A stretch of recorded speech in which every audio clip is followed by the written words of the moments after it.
Hey everybody, listen up. I got mega huge news. Meat Eater Live is heading back out on the road. That's right. Join me and the crew.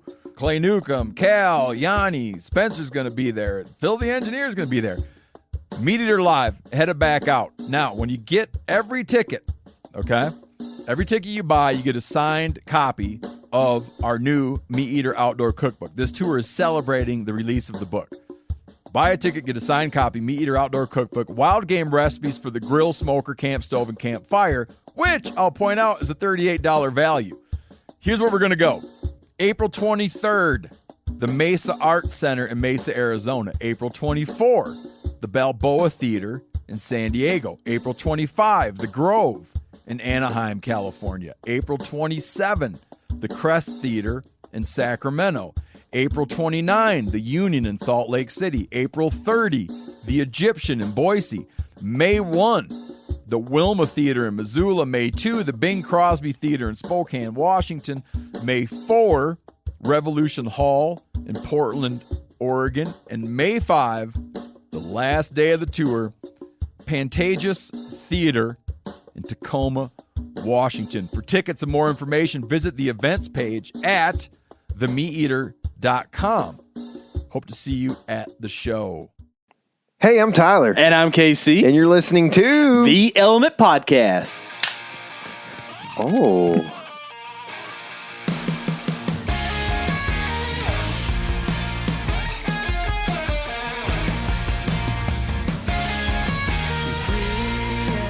What's happening, Alma Woods people? We are chilling right now upstairs, and we just got some new First Light in. By the way, this whole podcast is brought to you, powered by, however you want to say it, First Light. Say your thing that you're supposed to say about Josh Hilliard. Brought to you by First Light.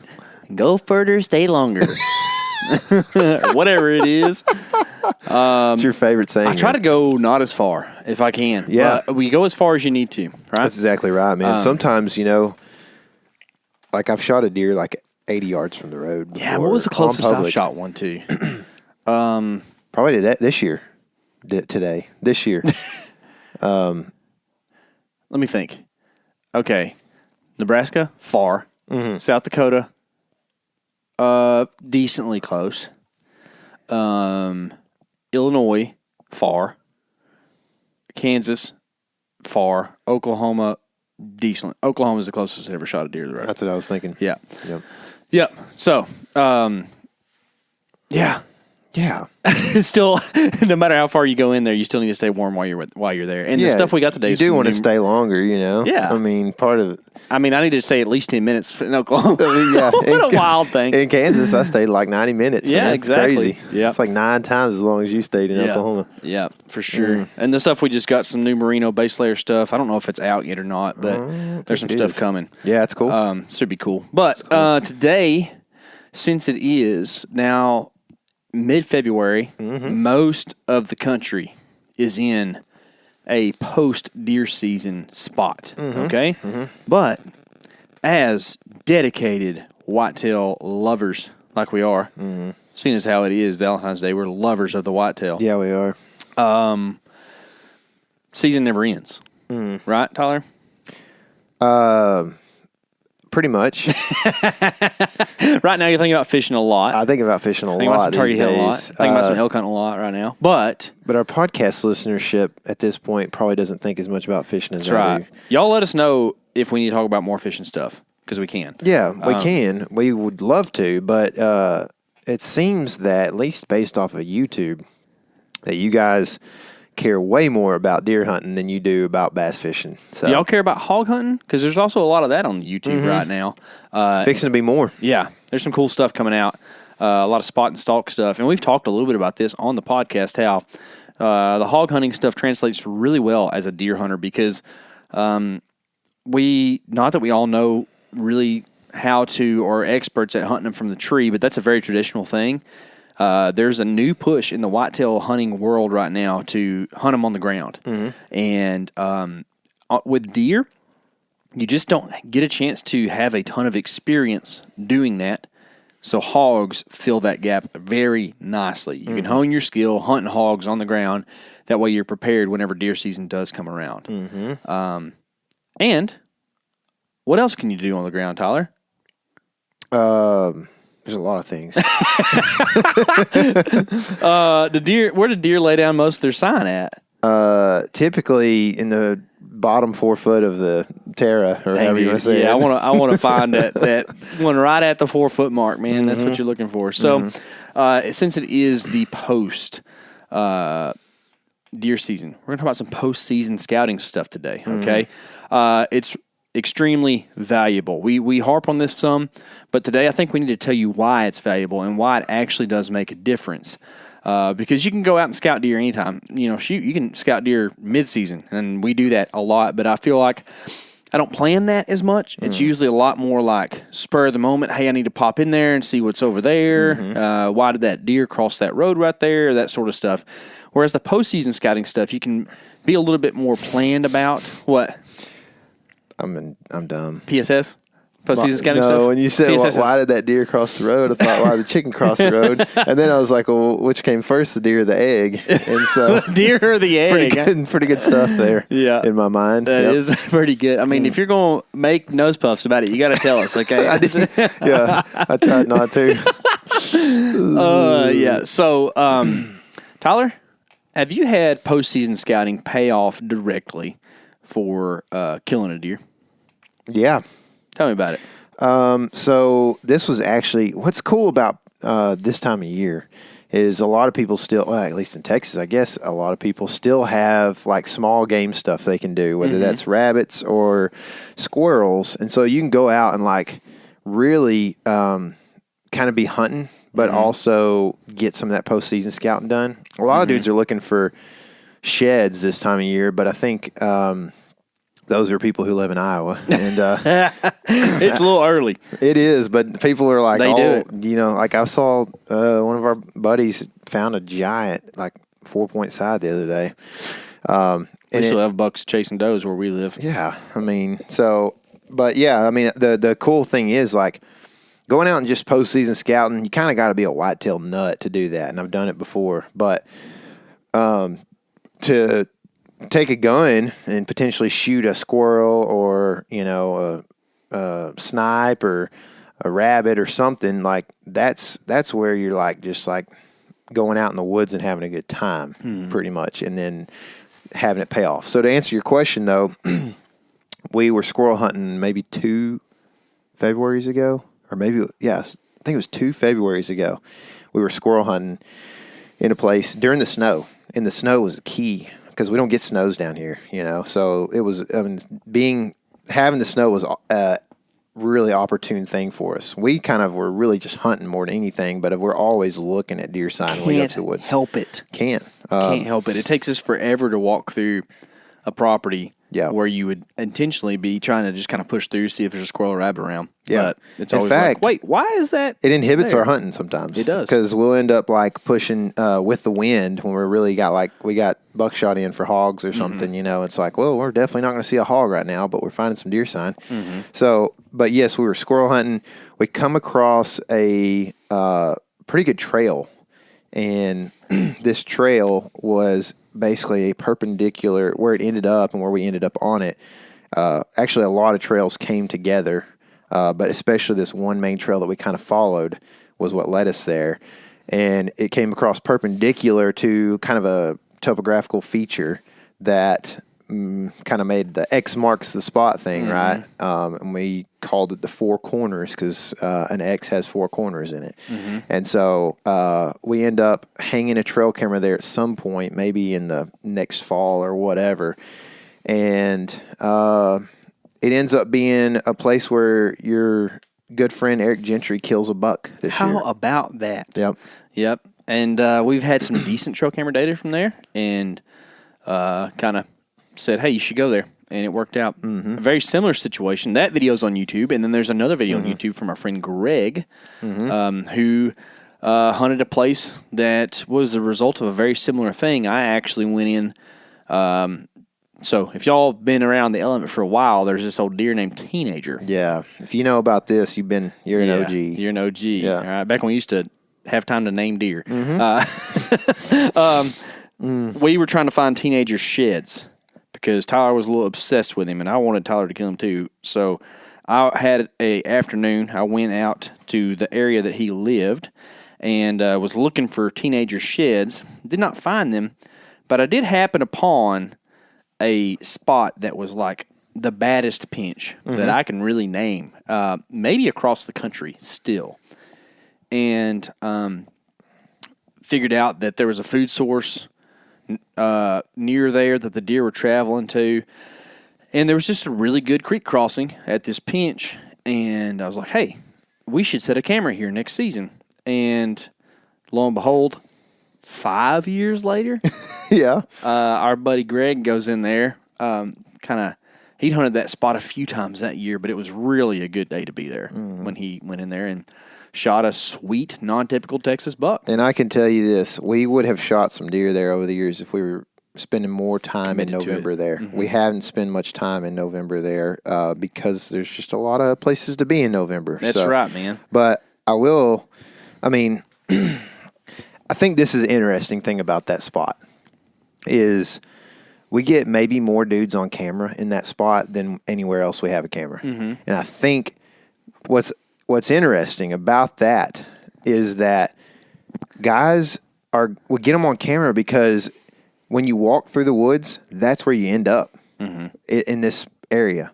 You end up right there because it's the way, like you said, it's a pinch and it goes through there. But the thing about it is you don't realize it's a pinch unless you're really paying attention. And so that's why, that's one of the reasons we want to talk about postseason scouting, some of the things that, like the approach to it, but like also some of the things that can be helpful or misleading about different sign that you can find. And then some general concepts as to why how maybe you can find that spot and when you walk through it as opposed to just completely being oblivious to it like some of these guys are. Because we never see dudes hunting in there. We always have like multiple guys walk through this area on like little scouting missions and stuff. And so, sometimes if you just take off walking and in the woods, wherever you go through, here's something you do well whether you're scouting or just hunting or whatever. Yeah. Oh. Like one thing you do well is you tend to, this is weird because you're a fast paced dude and see everything kind of just like squirrel, but like you slow down and stop often to kind of, in my opinion, you're observing, you're observing what's going on around you and trying to really decipher things. And you kind of make it a point to stop often and do that as opposed to like, I'm a little more, goal oriented makes me this way. But I'm like, there's a thing 600 yards in there that I want to go see. I'm just going to blitz in there and see it. And sometimes that pays off. Sometimes but I don't think it's literally it does. blitz. I remember one time you ran. I've run a few places. to check something and ran out. You're like, hey, let me multi-purpose this. I'm going to run for my health and also run in. Yeah, that's right. I remember doing that too. And I got really sick. But I think that's a good way when you do that. It's a good way to all of a sudden just end up in a spot looking around that doesn't look like much and go, actually, there's this over there, and this over there. And it makes sense now that I'm sitting here looking at it and thinking about it. Oh, and by the way, there's a Mexican plum tree right there that I wouldn't have seen if I was just flying through the woods, So those are the things that's a good way for us to start to think about approaching postseason scouting is like to kind of take your time through some of this stuff. Yeah, there's times that cliches are good to think about is postseason scouting. Putting the pieces together, right? That's a very cliche whitetail thing to say about PTPT. hunting. Yeah, that's it. But it's really important in the postseason because guess what? You're not going to probably observe an actual deer doing something that you can hunt them doing at that point in the year. So you need to take the pieces of what they have been doing, put all that stuff together, and come up with a game plan going forward.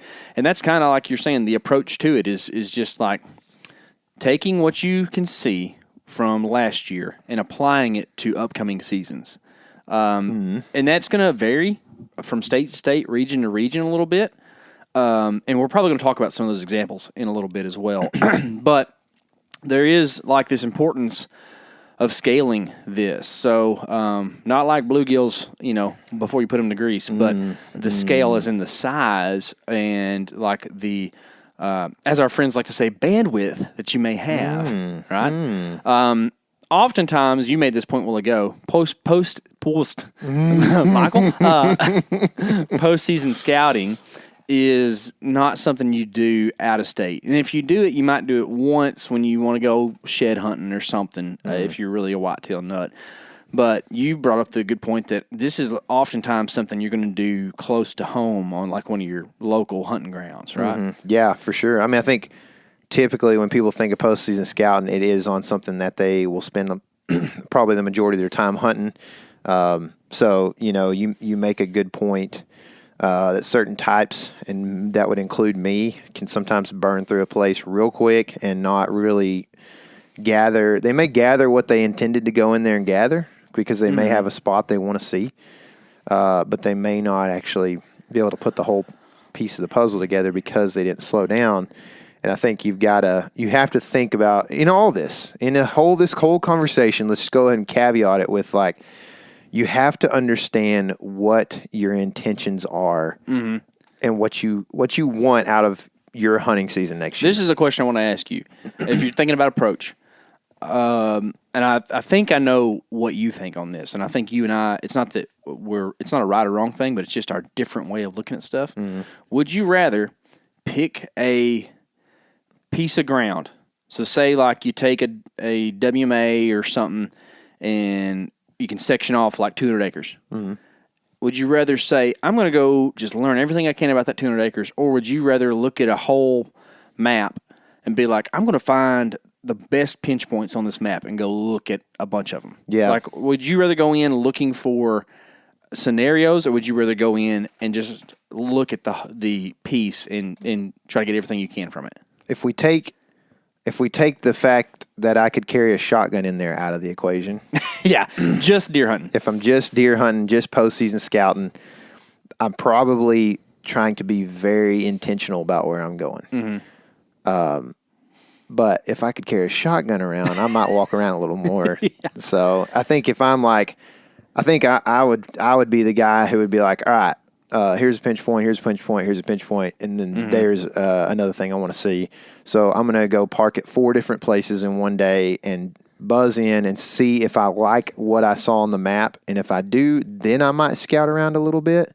But if I don't, I probably will come straight back out in most cases. That's what I figured you would say too. See, I'm the other. I don't mind just going and spending ample amount of time on a 200-acre piece or whatever, arbitrary number, and just trying to get whatever I can out of it. And saying, I think that my approach, at least, on that is I might have some more busts than what your approach would be on that, but I'm going to have a couple that really pay off.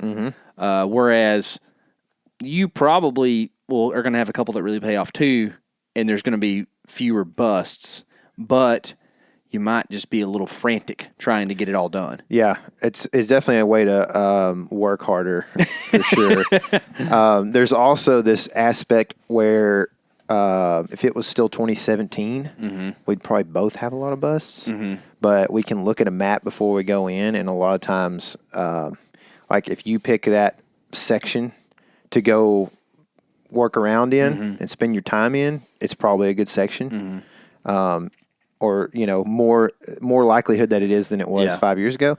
And if I pick a particular spot, like a kill location, then it's the same thing. It's like probably it's got a better chance than not most of the time of being something that I could hang a camera in. Yeah. A lot of times one of the reasons I'm doing that is I look at something on the map and I can't figure out the thing, but I've seen deer crossing the road or on the ditch or whatever, and I'm like, why are they there? What's going on over Or here? this looks like this other spot that I know they're in. Yeah, exactly. That's exactly right. Yep.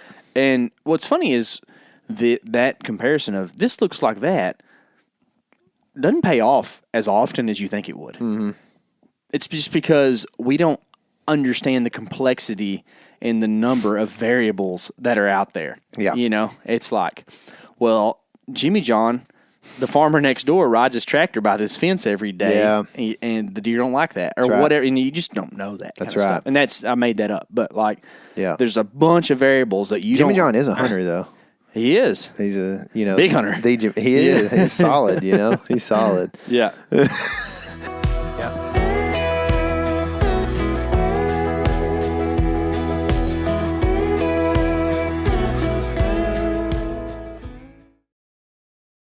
Hey everybody, listen up. I got mega huge news. Meat Eater Live is heading back out on the road.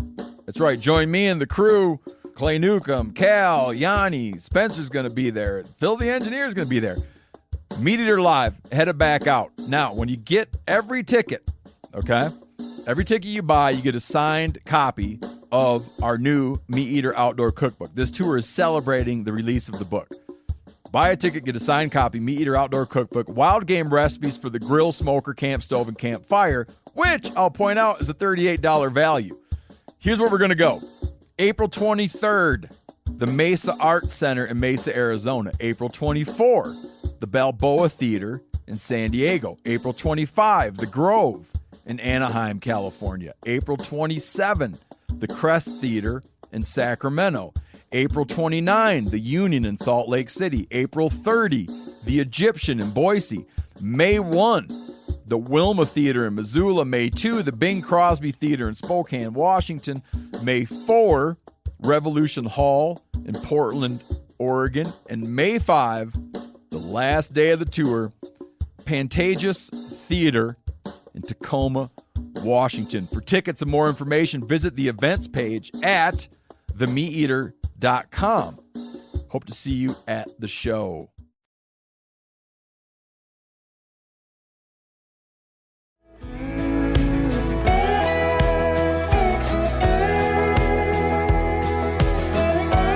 Yeah, I think you're right. Like, there's so many variables. So that's another, I guess, if you want to caveat it a little bit, is like, we're going to talk about some stuff here. We're going to throw some scenarios out at you. We're going to talk about the different types of sign that we like, what we don't like, what we might not like about good sign.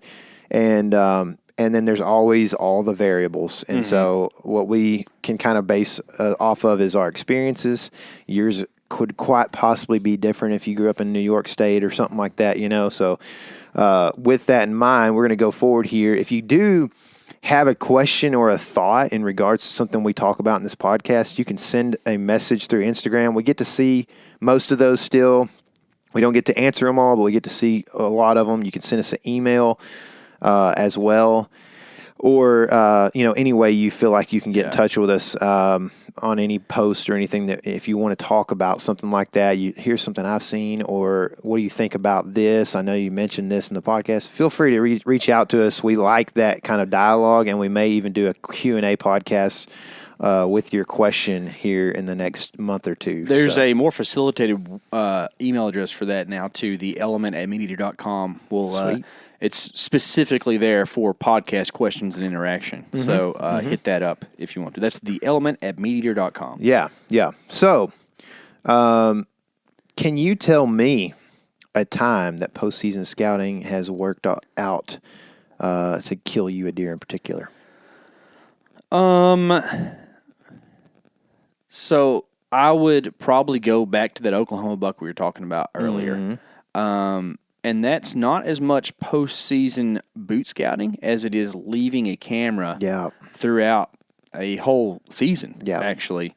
I hung a camera in mid-December, and it ran. It's one of the Moultrie steel cams we run, and it ran all year long and sent me deer pictures throughout that year. And I had a couple shooter bucks on camera throughout the year, and I just knew that this place didn't get a lot of pressure from hunters, and it gave me the confidence to go in there and hunt. And sure enough, killed a buck. So, I think the confidence of that camera was a big deal for you, because we hadn't necessarily seen a whole lot of action there recently, but you knew this was a spot that people didn't really encounter deer often. And so and that the deer had been there a bunch in the past. Yeah. We were actually having a really slow hunt on that trip, and you still ended up killing one that you think may have been bedded before you even got in there. Potentially. He was in his area he was going to bed because y'all might have noticed this too, but this year the rut was a little behind the normal rut dates everywhere we went in the country. So it was like the second week in November, and those deer weren't really raging yet, but they were kind of had it on their minds or whatever. But that deer wasn't in cruise mode. You know, he heard something down where we were and decided to come check it out. Kind of like and he had broken tines, but he was still in really good body shape, you know, and just hadn't been running around too much. But why is that a bedding area down in there? It's thick. It would probably be number one. It's close to resources. When you say thick, explain that in case there's some really noobs here. Well, it has canopy, which is kind of rare in this part of the country. It has a higher stem count, which is a little rare in this part of the country. So stem being, it could be a tree though, right? Not could grass. Be a tree. There's a lot of trees in there. Okay. But there's also a lot of bushes, specifically sumac. This is a little thing that we picked up on this year. And it's not that like deer are attracted to sumac. But if you find places that there is sumac, there is often deer there. Yeah. I think it's because it's like what they call it, pre-emergent or whatever. Like it grows after soils are disturbed, or it's like one of the first things after to kind of come back in. Yeah. Yeah. So like it just makes for a thick area, and usually like it's not getting grazed too hard or whatever whenever you see that kind of stuff. It also has multiple purposes for the deer, which is something we talk about when we go to find a good area to hunt deer. A lot of times we're trying to find an area that has 2 or 3 variables that we like. And the deer like sumac for bedding. They will rub it oftentimes and leave sign on it, and they will eat the sumac berries or seeds. I've seen that a few times. Yeah. And was very surprised by that. If you haven't eaten sumac berries, you might should, because it makes for a tasty little citrus tasting thing. It has citric acid on the outside of the berries. They're not poisonous unless you have poison sumac. Don't take my word for it. They say don't eat the white sumac berries. They eat the red ones. That. Yep. Yeah. The white ones are poisonous. There's it's called like oxhorn sumac or something like that is a real good one. But anyways, those are kind of some of the key factors. There's also does in that area. Yep. And bucks like to be near does. There's terrain in that area, so they can like dip in and out when they feel safe. It just makes for a good spot, man. Yeah, yeah. So that's kind of, I think, why he was hanging out in that area. Cool. So there are different types of sign. I'm going to go ahead and name a bunch of sign that we kind of have listed off as stuff you potentially might look for in the postseason real quick, and we'll kind of go through and talk about some of these rubs, scrapes, fence, creek crossings, trails, hunter pressure is something to look for, food sources, bedding, and there are others. If you want us to address the others, like I said, you can send us a message. And we'll try to kind of go through these, talk about what's helpful, what's misleading, how do you find these things, what are you doing? So, but generally, let's talk about this, KC, since you are the master of observance. How do you, when you go in and think I'm gonna look postseason scouting in this area, we've decided that you tend to stop off and that you will spend a lot of time in a pretty small area looking through some stuff. What's your whole mentality after that when you're going in to look at this place? Well, I'm not a note taker, so that means that there is sometimes things lost.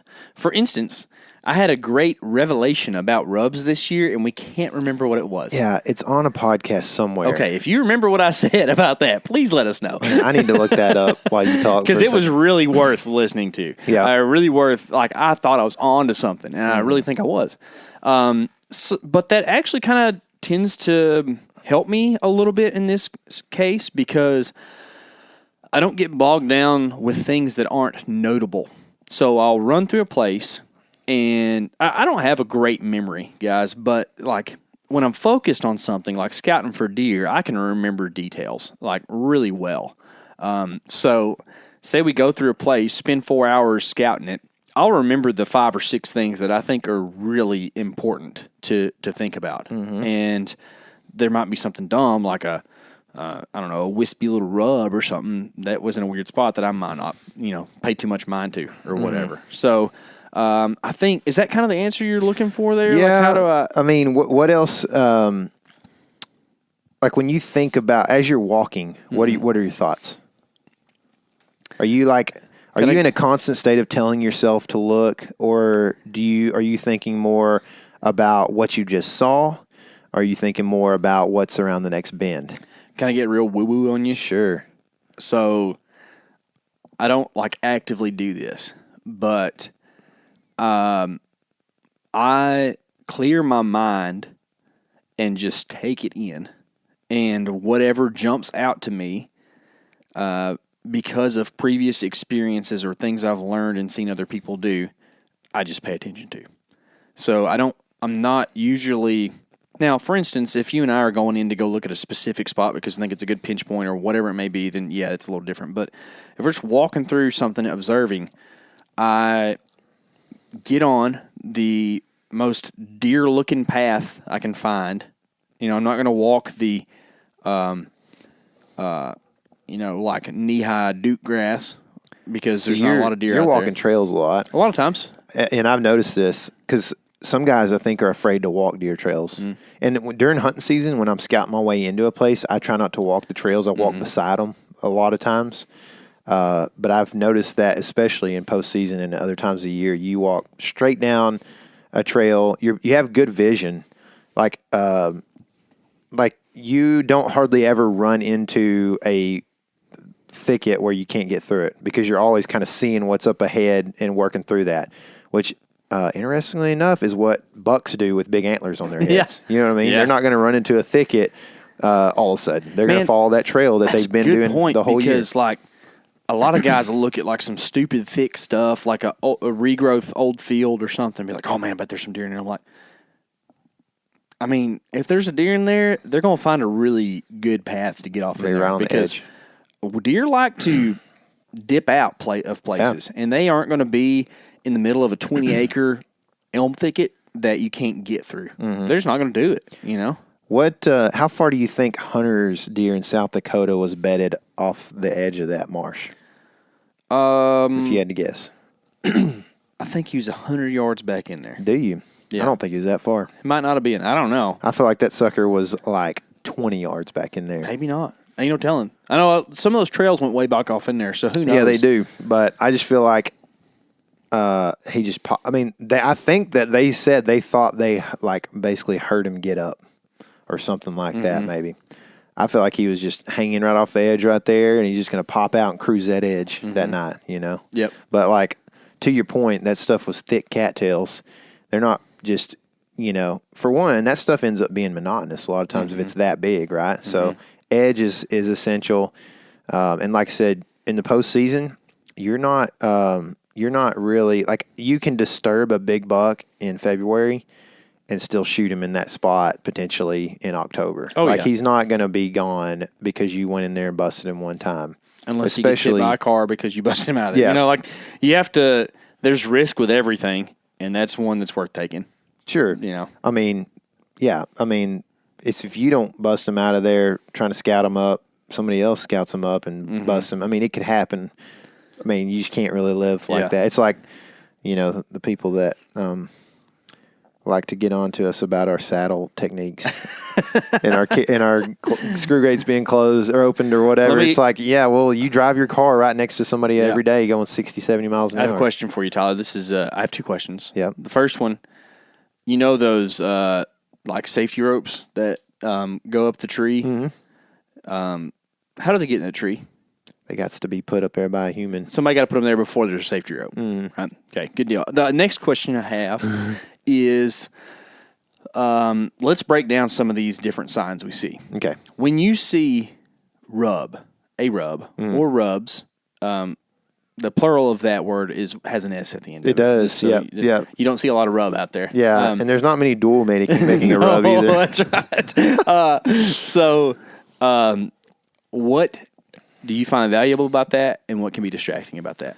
Or misleading? Okay, so misleading, distracting. We'll start there, and I think a lot of guys will see rub and think there's a big C-rub. I said, okay, sorry. I tried. I may not have actually. That may not have come out. Y'all let me know about that. Anyway, a lot of guys will see rub. And just go, oh man, like I mean, you've been there. Like, how many times have you been just with some dude, good friend or whatever? Oh, I've been the the guy. Like, oh man, I bet there's a big. Especially you go to here. Iowa and you see a rub that's on a cedar tree the size of your leg and it's 5 foot tall. And like, oh man, look at that rub. You know what has made me a little bit, maybe even too, like having too much disregard for rubs, but made me disregard rubs to a big extent, is hunting in Kansas where it's open and seeing, like after your hunt, you're driving, you walk out, it's dark and it takes you forever to get out sometimes, and you're driving home. Like you may be driving back to camp and it's like really like pretty dark, maybe like 7:30 or something, or whatever. Or like in the past, we've gone places and like where it's legal, look for deer at night, with headlights or whatever. And anyway, you'll see these deer like out in literally, there ain't a tree within 2 miles, and that there's a big buck standing there, right? Or whatever. And so it's like that deer would not be caught by that highway in the middle of just short grass or wheat field or whatever. It would not be caught there in the daytime. There's no way. I mean, even during the height of the rut, most of the time, they're not caught there, And so with that, like, you have to understand that every night, deer do things that they will not do during the day, every single night. And so with that in mind, every piece of sign has to be, you have to have some sort of like, is this or could this be made at night? And I think with rubs, that's where we get a lot of times. A deer also is very comfortable at night, needless to say. Therefore, he might make a big rub at night and just sit there for forever because he's in the dark. There's no reason to run anywhere. There's no, nothing urging him to go one way or the other. And he may just go to town on this big cedar tree at night, right? So I guess that's the long way of saying one rub doesn't do a lot for me.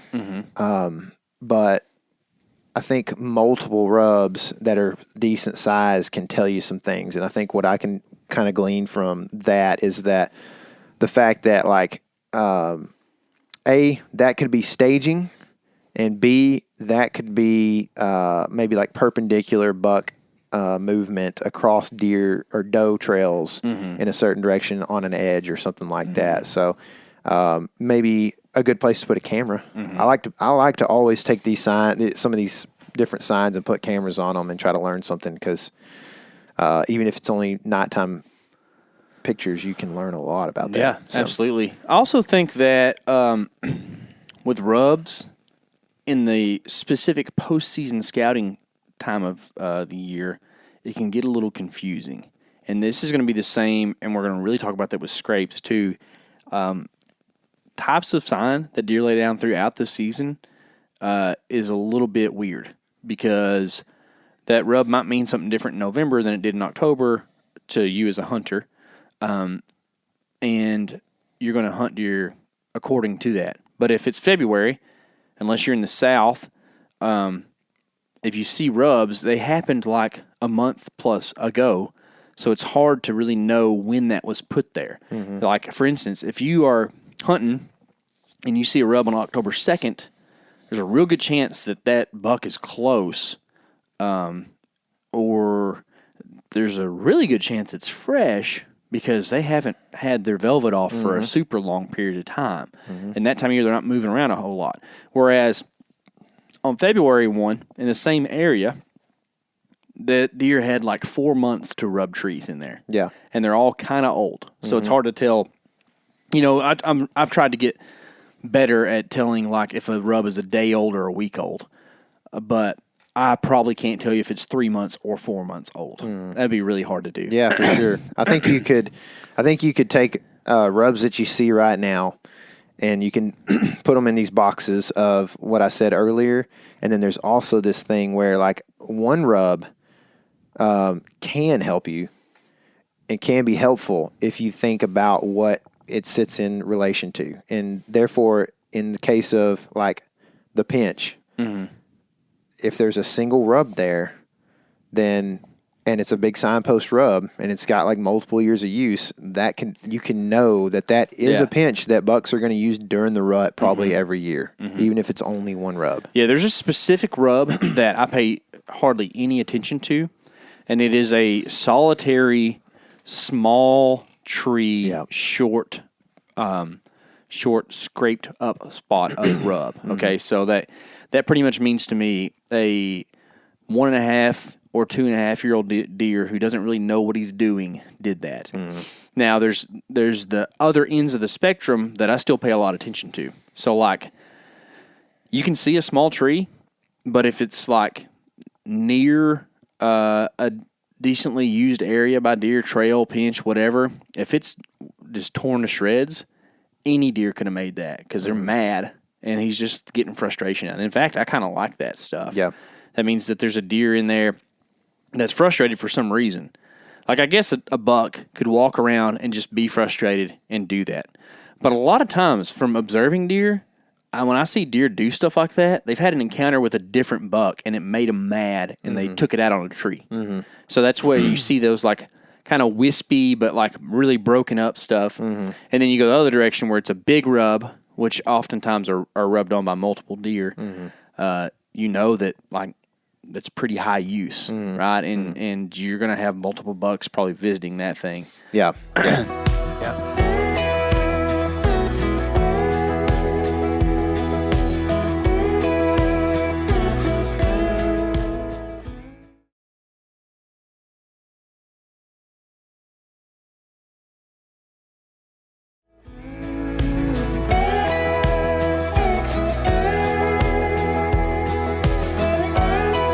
What about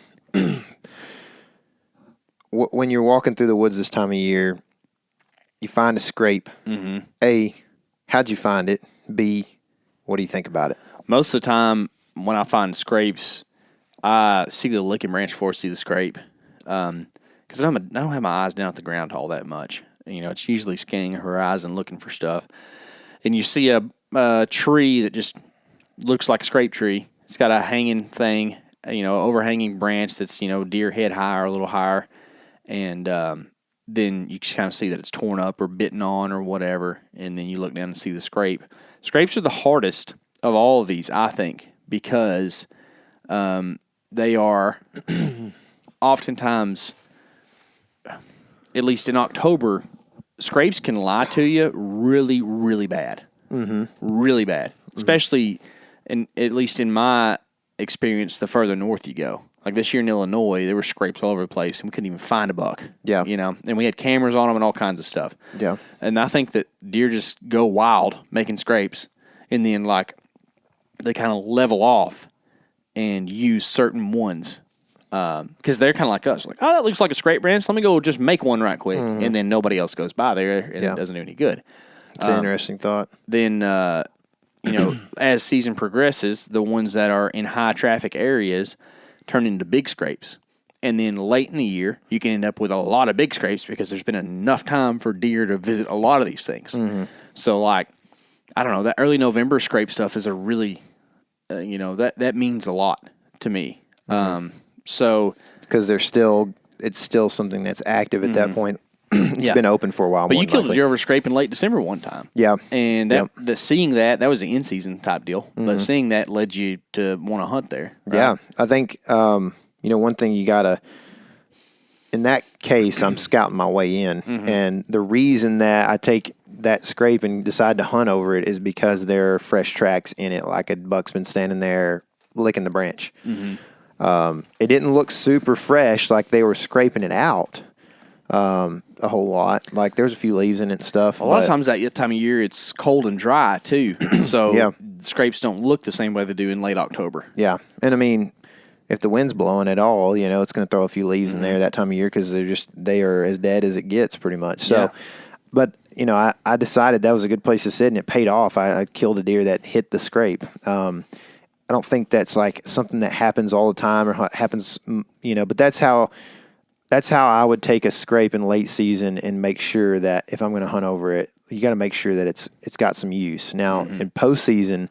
there's some things, you're probably not getting a whole lot of use in the postseason from deer on a scrape. And so you may have to look a little harder for the scrapes this time of year because they may be covered by leaves quite a bit. The licking branches may have either been chewed completely off or just not being chewed anymore. They might not be like orange and kind of a flag to you when you see it.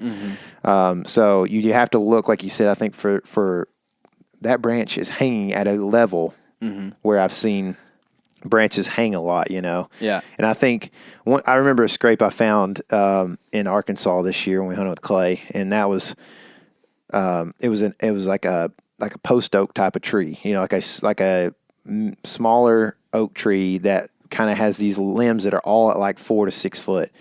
And there was like 3 scrapes on it, man. And I think that, when I see something like that, if you find something like that in the postseason, we've even seen this, we did a Map Scout challenge at a place real close to here that I saw this same type of deal play out with an oak tree. They tend to have these like kind of nice crowns and that all grow out at the same level. And this is like a medium-sized oak tree, and you just see scrapes all around it, just peppered around it. And I think I like those a lot. I like them probably just as much as like what you would call a hub scrape. That's the size of a car hood or whatever they say. Because you've got the reason those are being made is because bucks are coming into that tree from different angles usually. So they're not just walking to a scrape on a trail. They're walking from different angles into this tree, making a scrape and sniffing around and then going over and checking another scrape or whatever when they see it. And so that it is a hub because there's multiple trails coming in, making multiple scrapes. And so that excites me a lot. And I actually almost killed a deer like 100 yards from that tree I found in Arkansas, a nice buck, 2 bucks actually. And which you'll see that footage here in the next couple months when it releases. But another thing that I like to think about in the scrape world is lost it. I have one thing about it. Yeah, go ahead. So one of the things with scrapes is it pays to look for them on the deer trail type stuff that I was talking about, or that you pointed out about me. Because if you find a scrape that's in a not high traffic area, it's probably not very good. Yeah, this helps. So what you were thinking about? Okay. Similar, yeah. So like the reason scrapes are there is that like rubs is it's debated as to like why deer make rubs, or maybe there's multiple reasons, but scrapes literally are communication devices, and so why deer do it, and they want to communicate with as many deer as possible and understand who's there, and maybe have a level of dominance assertion. That's kind of the muddy waters in that, but they're there. They're there. Scrapes are there so that multiple deer can make use of it. So you want to look for scrapes that are in high traffic deer areas. However, it goes back to the nighttime thing. A scrape that's really, really close to an open field ag food source type thing is liable to not be a daytime thing. Still a great spot for a camera, but if you find the one that's and this is going to depend on where you're at in the country. If you find the one that's far enough off of, let's just say that, the destination, then you're in a really good spot. Yeah. That's another reason why it pays to walk deer trails, because deer use deer trails. That's right. Yeah. Yeah. And I think of 2 scrapes in particular that fit the narrative of that, and then also what I am kind of going to add here. There's a type of tree that's little and kind of weird shaped. And I don't know if it's because it's been scraped on a lot in its life or what. But in Illinois, where I killed, and where the scrape that's closer to home, that's here in Texas, what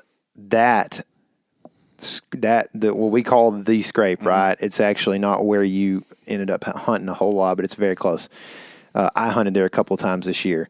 The 2 trees that those scrapes are made on are like 6 to 8 foot or less. They're like really weird, and they only have like one main limb that comes off of that them. one that you're talking about is like almost a wispy rub tree. Yeah. That ends up being a scrape. Yeah. It's weird. It's because but the trees I felt like both of them leaned, and both of them had like a one limb. Like the other side didn't really have limbs on it. It had like one limb that kind of leaned over. It's built a lot like the fake scrape thing. Yeah. You know? It is. And I don't know what it is to that, but those are 2 of the better scrapes we've found. And they're both a very similar type of tree. So it might be something to look for. Like if you find a scrape on one of those, put a camera on it. Yeah. You know? And also, this isn't really postseason, so sorry. But if you find an area that has high deer traffic, at least in Texas, we've had a lot of success with making a scrape. Yeah, that's a good point. The mock scrape thing works pretty good. Yeah, for sure. So don't be afraid to do that if you think it can pay off. Yeah, for sure. So we spent a lot of time on rubs and scrapes because one of them especially is very important to us. The rubs we're trying to work that out right now, but there's definitely like a lot of controversy generally in deer hunting culture based around rubs. The other ones that we've got here, we want to talk about them, and we want to be pretty extensive, but we're going to run through these a little bit quicker, kind of hit the highs and talk about them a little bit. I can see us being faster with these 2. Yeah, so fence and creek crossings are something we spend a lot of time hunting. But what are you looking for in the February woods when you're looking for fence and creek crossings, and what are you observing from those? Well, can we group trails into this too? Because trails lead to these things. Yeah. So really, a trail, the way that they're made, I wouldn't define it this way, but the way they're made is like a commonly traversed piece of ground by deer, so much so that deer use the same path the whole time. You can see them good this time of year. Yes. Because also with snow and stuff, there's been a lot of precipitation that has caused these things to become muddy. Yeah, these trails. Exactly. So. Yep. Around here in Texas, especially after rains, you know, you get a good rain and wait a week, and then you'll be able to go see the fresh stuff. So in following trails, you come across these other things. Deer are lazy. And they're going to cross things in the easiest place for them. And creek crossings, not so much, but for sure fence crossings, it's usually at a spot that either a tree's falling on the fence, the wire's tied together, or it's like a low spot. So like the fence, they can kind of like get sideways on it, and it's like a lower spot for them to jump. Something there. Like deer can jump an 8-foot fence. I've seen them do it. They don't want to have to jump anything at all. So they're going to find the easiest place. And a lot of times that will carry the trail to that. And creek crossings are the same thing, except for the deer let the trail kind of decide for them sometimes. But what ends up happening is that, like, for some reason, deer, hogs, beavers, or something kind of make a slide right there, and then it becomes like an annual spot. Even if it's a really tough spot to cross the creek, there's like a spot where the bank's worn down or something. We've been in places before where there's creek or ditch crossings. It's like it's only deer and it's worn down like a foot because it is the place they cross. Yeah. You know, and it's really cool when you find that stuff. That's exciting when you find it. Yeah. You know? I mean, to me, if you were going to try to make a difference in a fence and a creek crossing, I think typically a creek crossing is a place where you can find bucks in November, and a fence crossing potentially as well. But if you find a fence crossing right now that's like being chewed up right now and is good, there's a lot of times the reason it's there is because it's going to food, and because that's what they're focused on right now. Yeah. So, in my opinion, depending on crop rotation and stuff, this could be a spot that pans out early season, but definitely next late season. If you haven't shot a buck or you're still hunting and you want to do this thing, there's not going to be a whole lot of people in the woods, and there's a good place to at least have a camera and learn some stuff about how you can kill deer late season. I hunted a creek crossing, or a fence crossing, I'm sorry. I think it was 2019. Is the morning, we talk about this all the time, Journey got sick. And you couldn't go. I hunted a fence crossing that morning and had a big mature Before public. 19. was 18 or 17. Yep. Yeah. So it was a long time ago, but it was November 1. And fence crossings are great during the rut too, because those bucks are kind of just nose on the ground and they're going to go where the does went. And I had a buck come right underneath me and couldn't get a shot. It was kind of tough. But anyways, I have firsthand experience with fence crossings being a really nice place. Here's to another be. thing to think about. We get hogs that cross under fences. You might have mentioned that. But they make like these, like you said, the beaver slide type of deal. Like it's like a hole under the fence. Does will cross there, but bucks, a lot of times, good bucks won't cross there because of their antlers. And so, hog will put its body down in the water. A lot of times those places have like mud that. and muddy water in them, and deer don't like to do that as much. Yep. Then deer will get wet, don't get me wrong, but they prefer to not. Yeah. You know, So- that makes me think about Chong, because Chong crossed the fence on me, and he avoided the hog crossing, which we've seen deer use back when it was dry, but it was wet, so he went like 50 yards down and and he never got a also had shot. big antlers on his head. Big antlers on his So- head. How about it? Jump the fence instead. Yeah. So let's move on to hunter pressure, because it's different than the other ones there. Yep. What can you tell about hunter pressure in the postseason? The best way, this is something I think about all the time because we really cut our teeth as far as public land deer hunting here in Texas, both of us. And if you find a spot on a map that looks pretty good, there will be a stand there. There will be a stand. And so that's the one thing when Maybe you're two. Yeah, when you're scouting, it's like, man, there is a stand in a lot of places. So keep your eyes up, see the stands in the trees. They're easier to see with no leaves, but you have to pay attention to when that stand was potentially used last. This year in Arkansas, you saw a really big buck, and I went and hunted the same place later in the hunt, and there was a climbing stand 40 yards from where you were set up. And so I say that to say this. It doesn't mean you can't kill a deer there, but it might have to be a Tuesday instead of a Saturday. Yeah, or it might need to be 60 yards from there. Yeah, like might be in the wrong spot. Depending on that was this the cover. place. Yeah, That stand was in a neat spot, but really he just kind of found a flat spot that he could kind of get a lot of shots in. Yeah. Whereas like you had a better opportunity from where you were set up on the ground. If the deer are not smelling this guy, or even if they are in certain cases where they are used to pressure, like if they can approach an area and smell that dude and know he's in there, then that's different than if you're sitting where you can't be smelled, or if, so you have to think about these things, like how well is that thing set up? How bulletproof is that stand? Where is he accessing from? Is he bumping a lot of deer or not when he comes in? Because if he's not bumping many deer, then they ain't bumped. You know what I mean? Go in there and hunt on, like I said, on Tuesday and make it happen. That's one of the main ones I think about, is like seeing the hunter, the stands in these places that people will leave.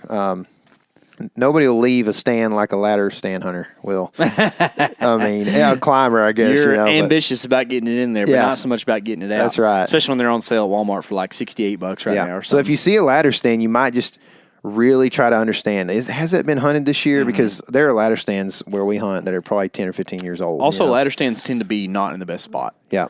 That's one of the great things about saddle hunting, is that you really can hunt any tree, whereas like a ladder stand is the ultimate limit of like where you can put a tree. Also, another thing to think about here, I think that sometimes we'll walk into an area where a dude's got some nice stand set up or whatever, and he's cut a bunch of limbs. Yeah.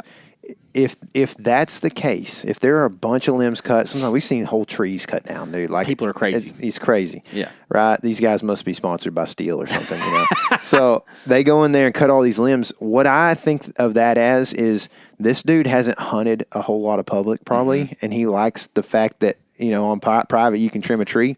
And so he may have gotten real ambitious one day and decided that he wanted to do something that was cool or whatever, and went in there and set him a stand up. He may have even hunted there a few times, but this dude is just not really into the game of trying to figure out how to make the public land game work on a legal level maybe. Yeah. So you may just take that and go, hey, it's postseason. I bet that dude ain't going to be in here next year. There's also a concept here, too, of the private land mentality of repeatedly hunting the same spot in a situation like that, too. So you can look at it the other direction.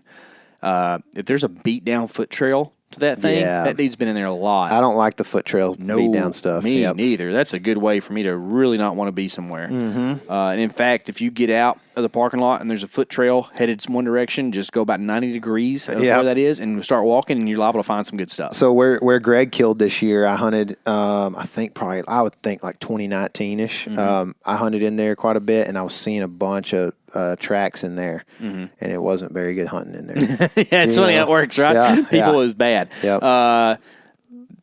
Shiny thumbtacks, orange Yep. tape, any of that stuff just is not my favorite, man. Or at the parking lot, if there's a bunch of vehicle tracks there, That's another thing, too, is like you can drive around because you've had, 4 months of people parking in places and kind of see where people tend to park. Yeah. And you can have some pretty good ideas about what places are getting pressure. I mean, you can have a really nice, like, WMA parking lot that doesn't have a lot of pressure at it. Yeah. Or you can have this pull-off that's, like, next to a bridge for some reason, and just people are just raging it, you know? So, like, keep that in mind. But we have found that, like, over the years, hunter pressure really, like, morphs and changes throughout the years. Like, it's typically not...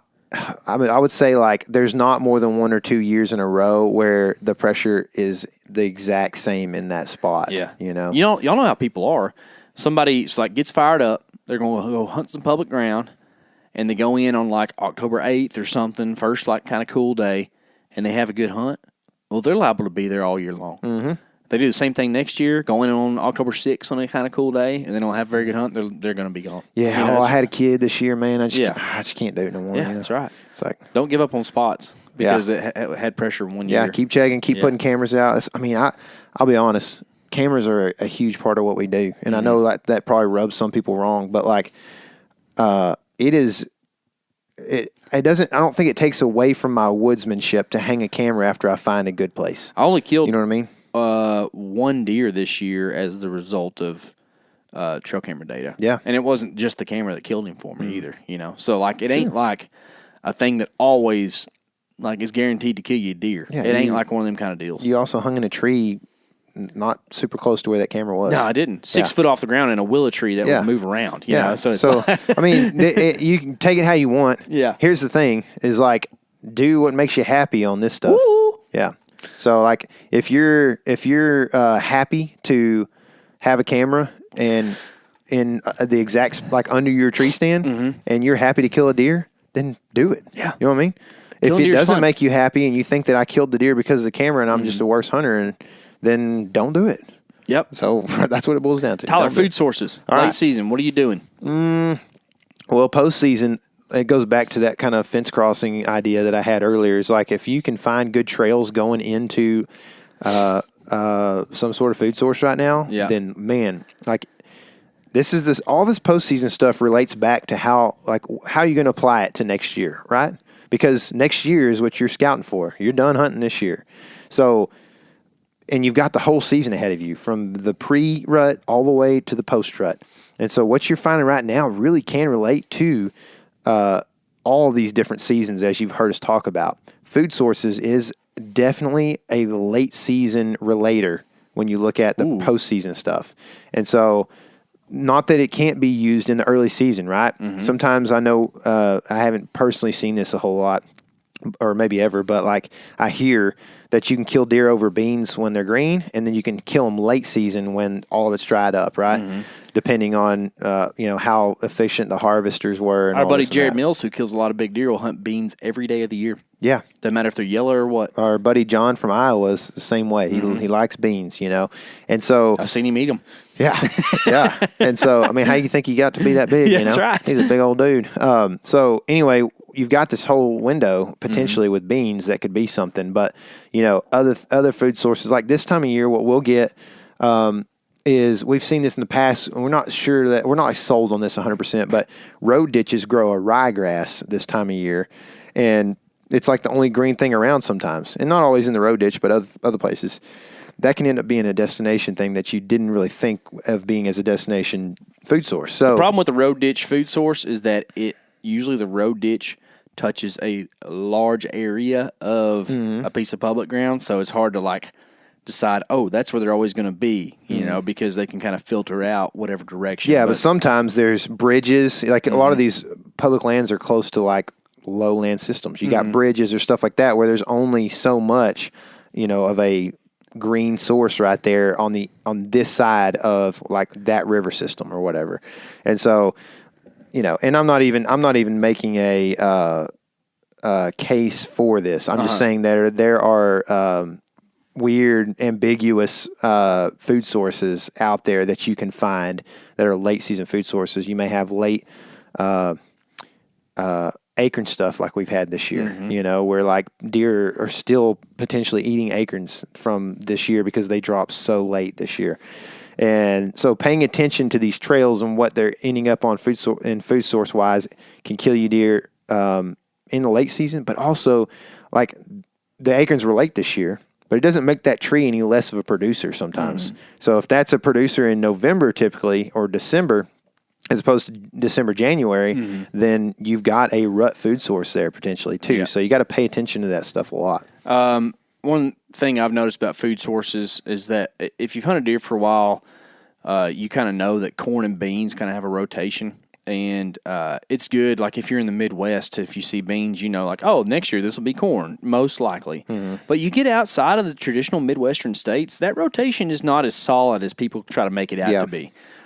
There's a lot of fields, especially locally, that are corn every year. We don't have a lot of corn, but if there is, it's like it's always corn. Yeah. Or cotton. We don't do beans or something dumb like that. Yeah, there's not a lot of beans down here. And you'll find that even in other states too, it's like it doesn't, just because it's corn now doesn't mean it's beans next year. You know, it's probably pretty market dependent and soil dependent and all that kind of stuff. Alfalfa, y'all have heard me talk about this a little bit. I love alfalfa because it's usually always going to be alfalfa unless they get really ambitious about replanting or something. So that's a good food source to look at. And also, if you can find a spot that is, say, far from ag but still has deer, that's actually a really cool thing because your late season food sources then kind of go to the more naturalized stuff.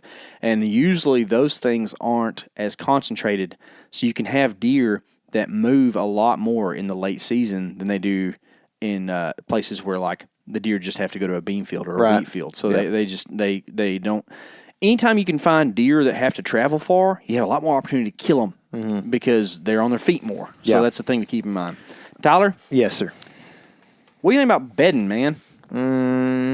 I think that if you find bedding this time of year, you can bet that it is probably, especially if it's on public, semi-remote, if not very remote. Very secluded more than anything, really. Not necessarily remote, but secluded from typical human activities in that area. Do you think that, do you think of bedding like as far as the type of foliage or flora the same way you used to? Probably not. I mean, depending on how far back, no. Me neither. I used to think that when I saw cedar thickets, it was like, oh, the deer are in there. I don't really think that's the case where we live, at least. You know, other places, probably so. Yeah. I think those cedars could behave as like screening for what's on the other side of them. But I don't think they're going to bed in those cedars very often when they're thick like that. Yeah, so if you're postseason scouting, are you looking for bedding? Is it a thing that like you're trying to find at the end? No, I think not usually, because it's hard to see, especially where local to us. You know, it's hard to see that bedding. They don't bed in the same spot every day. You can't just go set up in a tree, Dan Infalt style, and shoot a deer when he stands up out of his bed or whatever. You know, they all say they do up there in the north country, but. So I'm not looking for it, but I do take notice of it because one of our better spots, Michael actually almost killed a deer in the spot this year. We found a bedding area in some thick, just kind of recently, probably.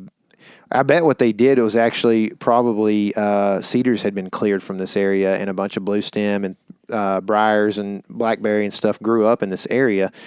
I think it was the first year we spent much time scouting together at all.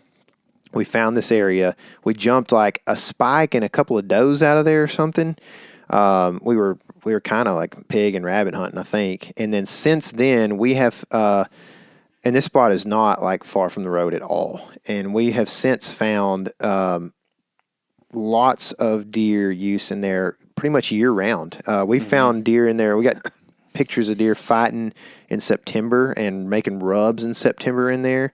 We've got It's the only place I've ever found a bloody rub.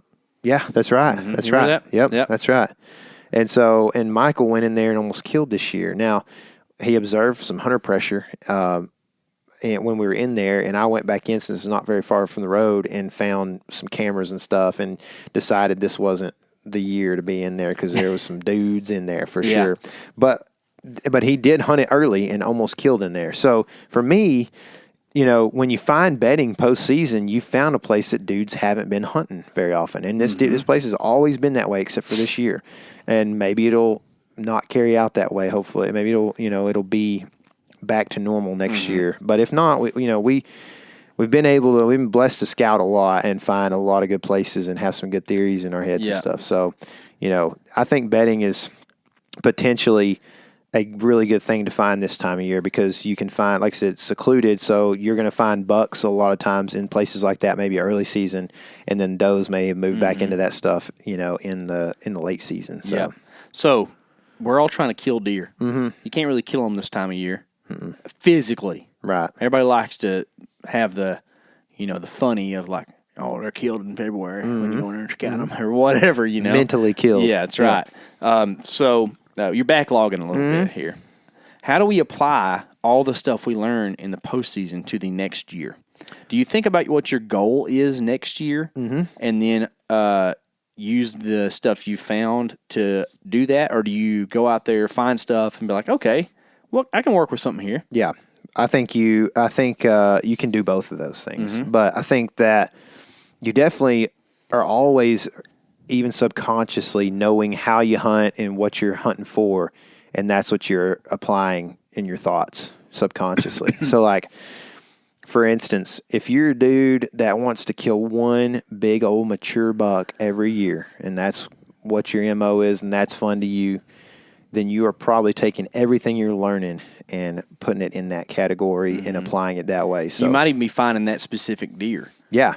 That's probably your MO is like you're taking all this sign that you're finding here and the bedding and everything, and you're going super remote and you're trying to set a camera web and find that specific deer.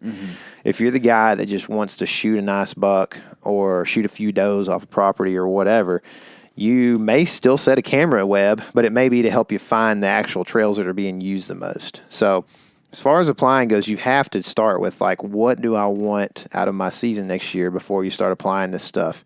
For me, I'm always thinking about killing, like, 3-year-old pluses mostly.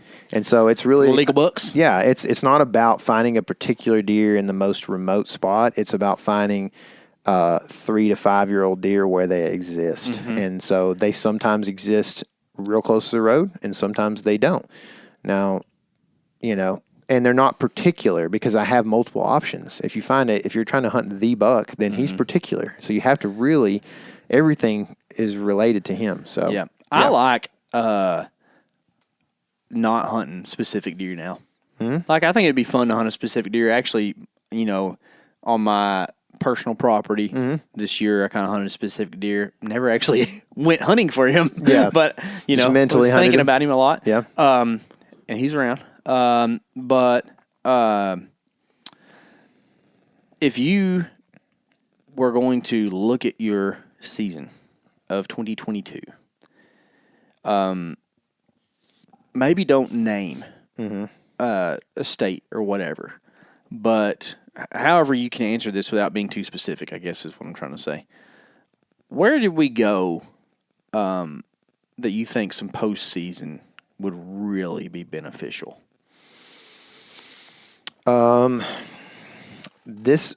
I think probably the earlier season stuff would be beneficial because we're so far when we're hunting those places from the rut that you don't see a whole lot of last year's rut sign and you don't see this year's because it's early season. So that's probably the kind of places that I would like to see the most and probably benefit a lot from.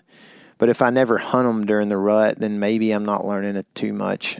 I was thinking Illinois potentially would be a place that I'd like to just if I was ever in the area, I would like to run through that and look at it and go, oh, this makes sense, because I started to learn some stuff towards the end there that almost got a big 10-point shot. Man.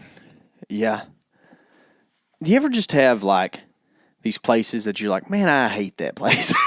Yeah. I almost feel that way about Illinois, and no offense to you guys that hunt it, but I think it's pretty tough to hunt. Yeah, I wouldn't want to, but I mean, that's what, if I was going to go back and hunt that place, that's what I would probably. And I don't even mean that specific location. Yeah. I mean the whole state. Oh, I don't know. I would hate to lump Pike County into some of that stuff. I'm sure, for sure. But like, man, some of these Midwestern states are a lot tougher than people give them credit for. Yeah. Because I think too, there's a big buck expectation. Yeah. That. So like, if you're like, say we go somewhere that is in the South. Like if I went to Mississippi, I'm shooting the first rack buck, and I'm gonna be excited about it. Yeah. I go to Illinois. Like, it's kind of Pope and Young or bust almost, and it's like, that's a lot rarer deer. That's the reason that mark's there. So also, that country is so fertile from a agricultural standpoint that, like, the farming practices are very particular, and therefore it makes the deer and their use of the landscape very particular. They are particular deer. Yeah. I know it, man. Golly. Yeah. So, yeah. Well, that's kind of what I was thinking. I mean, I think as far as applying stuff that you're finding now, you just have to, the general concepts are, when was that sign made? How can you figure that out? And then also relate that. Don't necessarily make that dependent or anything, but like make it more independent, and also see how it can work with like, what do deer do at certain times of the year. And so knowing that, so for instance, just quick little example of what I'm trying to say here is, a pinch could be good all year, right? I go in there, but I want to say, like, what, like, when would I kill a deer here? How do I apply that to next year, right? Well, you can kill a deer in that pinch in the late season because it's heading to food every day. But it probably gets the most use in the rut. So I could justify hunting that both times of year. I probably wouldn't hunt that pinch early season when it's kind of warm and deer maybe not moving a ton before dark. But like, there's two different thoughts of hunting that. And also, when you go to set your stand in that pinch, if it's the rut and you need to, you might can get away with hunting and blowing your wind at that pinch, because you might have if it's the height of the rut, you might have a doe just go crazy busting through there with a buck on her, and you get a shot at the buck and you're not worried about it. You might not be able to get away with that late season. So you got to take all these things into effect when you go to make your plans for next year. But that's the exciting part of it, man. The unknown is what's cool, man. I don't even know where I'm hunting next year. Me neither. So it's a pretty exciting We've been stuff. talking about it some. We still don't have a clue. I got a couple of spots that I'd like to maybe revisit a little bit. You and me talk about that a little bit.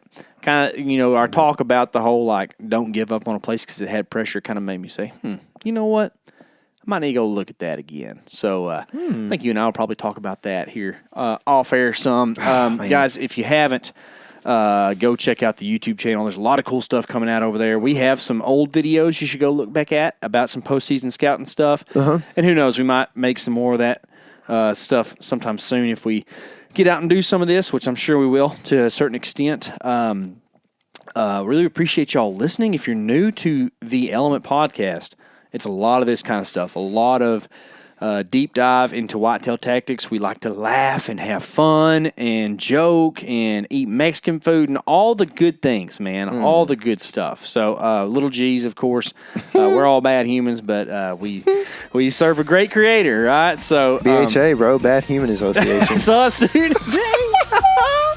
Oh, well, remember to get your acronyms straight, and remember, this is your element. Live in it.